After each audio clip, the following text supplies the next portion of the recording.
जय श्री राम भक्तगणों।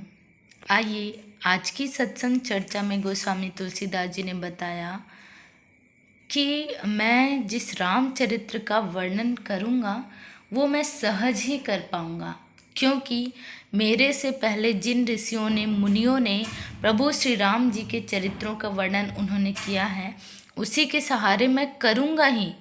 लेकिन मैं ऐसी सुहावनी कथा की रचना करूँगा जिसे हरि का सुयस वर्णन हो सके।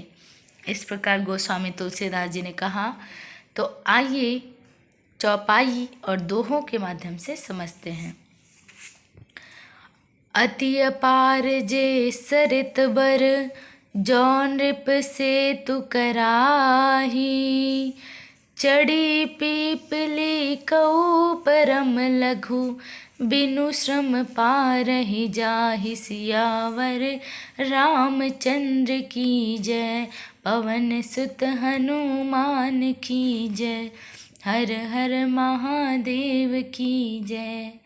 यहाँ पर गोस्वामी तुलसीदास जी ने कहा कि जैसे बहुत ही बड़ी बड़ी नदियाँ होती हैं, जो श्रेष्ठ नदियाँ होती हैं, उन पर पहले के ज़माने की जो राजा महाराजा थे वो उन पर पुल बना देते थे, और पुल बनाने की वजह से सभी उस रास्ते का आनंद लेते थे, उस रास्ते पे आना जाना करते ही थे। साथ ही साथ जो अत्यंत छोटी चींटियाँ भी होती हैं वे भी बिना परिश्रम के ही, बिना कोई परिश्रम के वो उस नदी से वो पार हो जाती थी, और बिना कोई धोखा खाए या बिना कहीं गिरे, बिना कहीं उनको चोट पहुँचे वो आसानी से पार होती थी। उसी प्रकार गोस्वामी तुलसीदास जी ने कहा कि इसी प्रकार मुनियों के वर्णन के सहारे, अर्थात जितने भी ऋषि मुनियों ने प्रभु श्री राम जी के वर्णन किया है, तो उन्हीं के सहारे मैं भी श्री राम चरित्र का वर्णन आसानी से कर सकूँगा। इस प्रकार गोस्वामी तुलसीदास जी ने कहा है। और आगे उन्होंने क्या कहा है?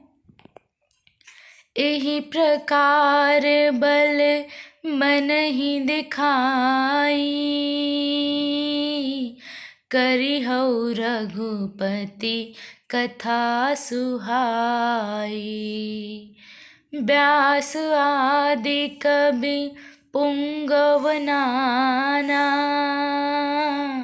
जिन सादर हरि सुजस बखाना, राम सिया राम जय जय राम। यहाँ पर गोस्वामी तुलसीदास जी ने बताया कि इसी प्रकार मैं मन को बल दिखलाकर, अर्थात मन को मैं समझाकर और मन को मैं अपना अस्त्र बनाकर, लेखनी बनाकर मैं श्री रघुनाथ जी की सुहावनी कथा का वर्णन करूँगा, उनकी कथा की रचना करूँगा। और व्यास आदि जो अनेकों श्रेष्ठ कवि हुए हैं उन्होंने अपने शब्दों में वाल्मीकि जी को यहाँ पर कहीं न कहीं उन्होंने वाल्मीकि जी का नाम नहीं लिया, किंतु उन्होंने ये भी नहीं कहा कि वाल्मीकि जी के बिना, अर्थात उन्होंने कहीं न कहीं वाल्मीकि जी को यहाँ पे मेंशन किया है, लेकिन स्पष्ट रूप से उन्होंने नहीं कहा है, नाम नहीं बोला है उन्होंने।